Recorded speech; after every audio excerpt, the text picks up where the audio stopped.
If insects, worms, birds, animals and trees disappear, planet cannot exist, there'll be no life on this planet. But if you and me disappear, the planet will flourish. Bengaluru, once called the city of lakes, is running dangerously low on groundwater.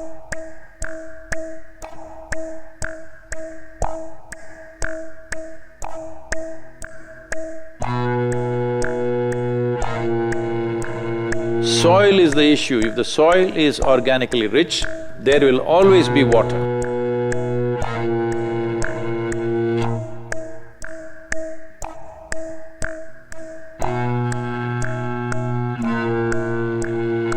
Today, there is no trace of these rivers, we don't even know where they are.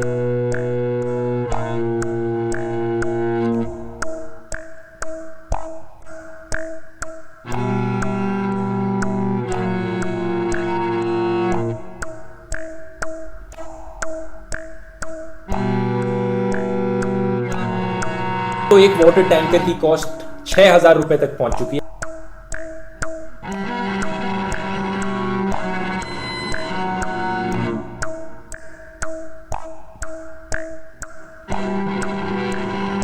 By the year 2030, 40% of all of India could have no water.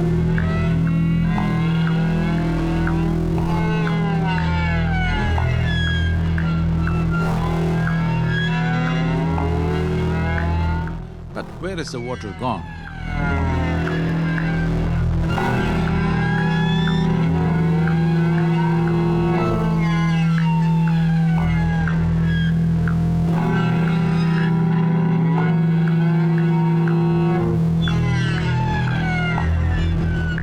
Government says up to 70% of India's water supply is contaminated with iron, arsenic and uranium. And the lowest groundwater levels are in its northern states where almost half the population lives. It's also here that the bulk of the country's farming belt lies. Earlier this year, the city of Shimla became the first to face day zero when 200,000 people had no water for almost 2 weeks. And Bengaluru, once called the city of lakes, is running dangerously low on groundwater. It's expected to become the next city to run dry. A study from IISc which was published a few years ago in waterportal.com, wherein the primary reason for the water contamination around our urban area is majorly because of the domestic sewage water which we send it across. So many times we always easily say this is due to the industrial pollution, because around the urban area there are lots of factories or lots of pharma companies are there, and they deliver lots of toxic chemicals to the environment. End of the day, there will be effluent treatment plant, or there will be legislation which will be sitting over there, and they will be keep monitoring. So end of the day, the primary reason is the domestic wastewater as well, which we are overseeing actually.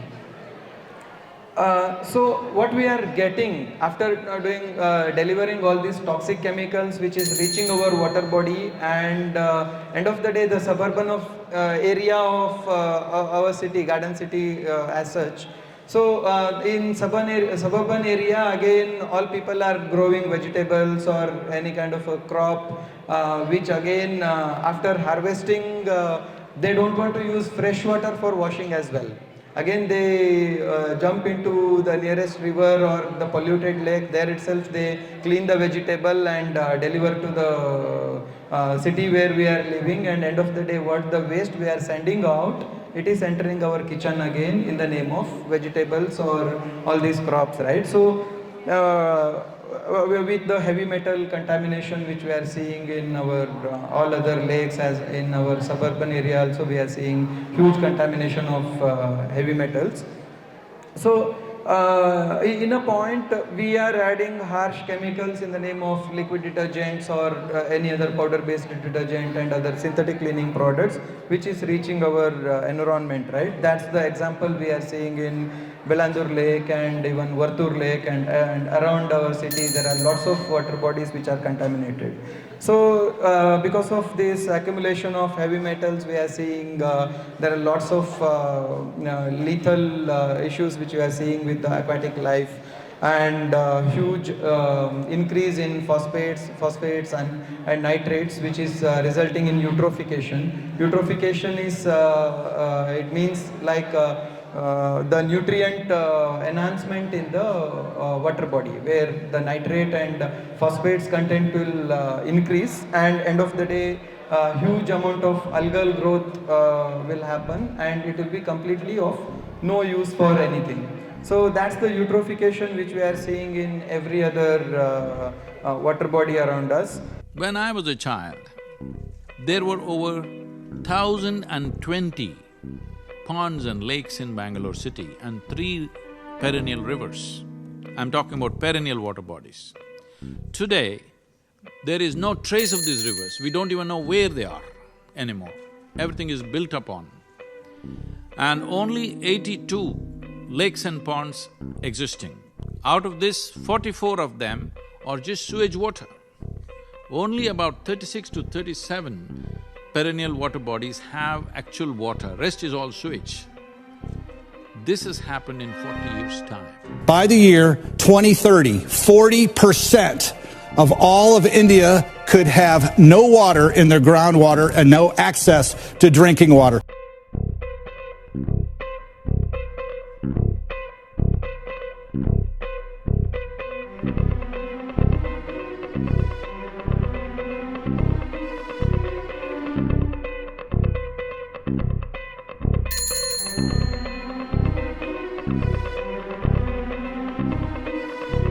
पिछले साल इसी महीने चेन्नई में एक water tanker की cost थी 1500 rupees.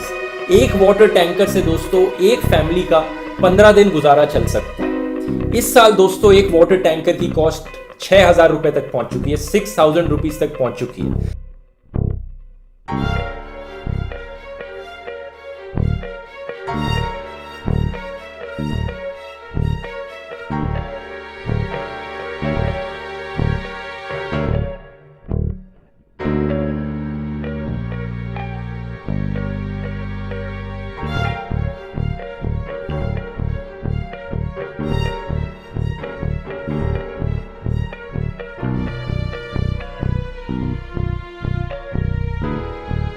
Over 2/3 of the planet is water, 2/3 of our body is water. But where is the water gone? Actually, water is not gone anywhere. Whatever water we had on this planet a million years ago, we still have the same amount, it's not gone out of the atmospheric space. But it's just not where we need it. I need to stress upon this point as such, like whether you take urban area or rural area. Even I am from the rural area, so my village is around 20 kilometers far from taluk headquarters. So, but still, we have lots of water body around us near the Arakanat plantation or maybe near to our house and all. But during the time of January or February, all water bodies will be dries up, and next 3 months would be the biggest task for us. It is in Malenadu region, where Western Ghat belt, where we have this kind of a water scarcity. So water scarcity is not only the problem of urban or metro cities, every other area we are fighting for water. So it's not the exaggeration what I am saying. Very next decade or in few decades, the only resource we all commonly fight for is water, not the resource like the money or the property or the gold or other things. End of the day, democratically we all will fight between the state or between the urban and rural or between our adjacent house, we will fight for water. यहाँ पानी की इतनी समस्या है कि 5-7 दिन में tanker आता है। टैंकर आने के बाद भी अपन को मतलब ड्रम के ताला लगाना पड़ता है। पहले सोना चांदी के ताला लगाते, मगर आज पानी के ताला लगाना पड़ रहा है। So that day is not far actually. So end of the day, we all compelled to reuse the water, reprocess and reuse the water, recycle the water, or there will be technologies, or even there are already few technologies are existed to convert your say grey water into potable water as well. And one of my friend is working on a black water as well to convert into potable water, which can be used for secondary purpose like your toilet usage or even for the common area cleaning or other industrial process as well. And that's the seriousness of the issue, where the water conservation is the major subject here. So by using natural cleaning option or alternative to synthetic cleaning products, or end of the day I need to bring it another point as such, try to reduce the chemical load as such, try to find any alternative which has less chemical. End of the day, now we are living in an era that we cannot live organically. That's the, still it is a debatable point, but with authority I am saying yes, we cannot get organic as such, because our soil is contaminated, water is contaminated, air is contaminated. And if I say, hey, one product, just I will show that and I will say organic, still it is a debatable point as such. If we test, here it will pass and here it will fail. So end of the day, we have to dependent on the product which is less chemical or chemical free or more natural possible. So that's how, or more pure possible. That way we try to select out the product so that we can try to save our valuable resource like water and soil and all. So that's how with the use of natural cleaning products we can save lots of amount of water with our daily routine. Like in laundry itself, one cycle we use around 70 to 80 liters of water in a washing machine. With our dishwashing, again another 60 to 70 liters of water in one dishwashing cycle actually. Whether you use the machine or the manual wash, for the rinsing itself, after our breakfast, if it is a family of 3 to 4 people, one cycle of dishwashing takes around 80 to 100 liters of water, and one person consumes around 100 liters of water in bathroom. Let that be for toilet activities or with the bathing as well. So that's how we all use around 200 to 300 liters of water per day, and if we can able to save at least half of it, that's the valuable resource which we can, and then the cycle will continue. If you can save the water, then you will try to put some pots around you and you try to start gardening as such, because you need to use that water, right? So you will start growing your own something, let that be flower or let that be fruits or let that be vegetables. Then maybe for your car washing, even you can start using this primary rinse water of washing machine or dishwash water as a primary rinse, and then you can use the potable water even for the common area cleaning. So that's how we try to reuse wherever it is possible or recycle wherever it is possible. I mean, in the next decade of time, I think this should be the mandate, like every other community need to reprocess the water and reuse. There is no availability of fresh water for every other thing. And maybe gone are the era like you will have a hose pipe and wash your car. So because that's the true fact that now lots of other car washing garages, even they should not use the pressure washing as such. They need to use waterless washing. So that's the mandate which we are seeing that, right? So this is how I wanted to put my thought process on why exactly we need to adopt a green lifestyle by choosing safer cleaning products.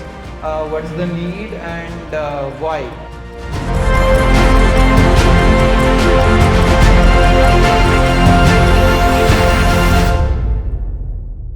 They're standing in a house that does not have a water connection, a Kaveri water connection, but there's no shortage of water here. Now, Mr. A.R. Shivkumar, you've built your house in a very special fashion. You don't have an outside water connection? No, I don't have an water connection from the city supply. Bangalore receives around 900 to 1000 millimeters of rainfall, except for these very drought years, and that get translated into a plot where we live, 40 feet by 60 feet, like any other usual house in Bangalore, into 230,000 liters of water in a year. From rainfall alone, a site that big will get that much. Yes, yes. So that 230,000 liters is far greater than what we use. We have two kinds of system. One is the roof water harvesting, other one is the open space. Whatever we harvest from the roof gets stored at various level after filtration. In the open space, whatever we harvest, it percolates into the ground for groundwater recharge. I studied the rainfall pattern of Bangalore. Hardly we have around 90 to 100 dry days between two good successive rains in Bangalore. So based on that calculation, I worked out we have around 45,000 liters storage. Effectively, we need only around 40 liters, 400 into 100 days. recycling of water also plays a big part. This is our kitchen water, kitchen sink, and whatever the wash of the vegetables, fruits, and dishwashing comes through this. And there is a water trap here for the insects and other things to go inside. After that, it gets stored in this can. Okay. This can we lift it and then You can just water from this can itself. Yes. Yeah, we water the plants from this. This is our washing machine, and all our clothes get washed here. The washing machine used water comes out through this drain pipe. Yeah, everyone has this pipe. Everyone yes, has this yes. pipe. Instead of putting this into the drain, put it into 3 or 4 buckets. Okay. So the discharge gets collected here. Basically, this is soap water. There's not much dirt in that. Same water which is in this bucket, carry that into your bathrooms or the toilets and use it for toilet flushing.